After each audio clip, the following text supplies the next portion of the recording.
Então canta, Salve Corinthians. Acabou, canta.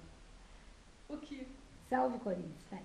Salve o Corinthians, dos campeões dos campeões, internamente, dentro dos nossos corações.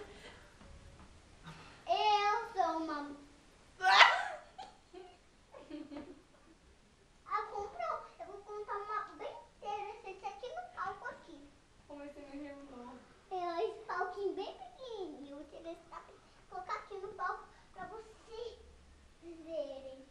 Bem perto pra ver se é interessante. Tá? Porque eu acho que é interessante. Imita o Chaves. Como é que o Chaves faz? Imita o Kiko. O Aqui, Kiko. aqui é a caixa. Então, como é que o Kiko faz? Peraí.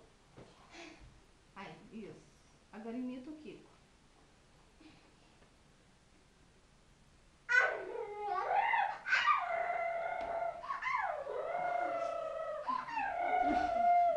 E o Chaves? O Chaves assim. O Chaves é assim. O Chaves é assim. E a Dona Florinda? Ah, Chiquinho. A Chiquinha.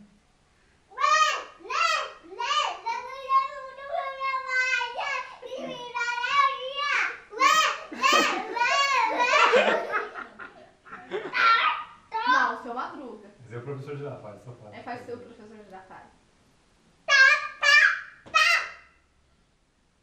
E o seu Madruga? Pega o chapéu e joga no chão.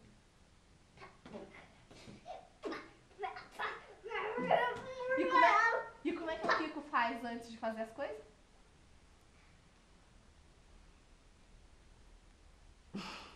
Que é isso? Eu fui jogar, eu fui com ela, a cabeça, né? Passou na minha orelha.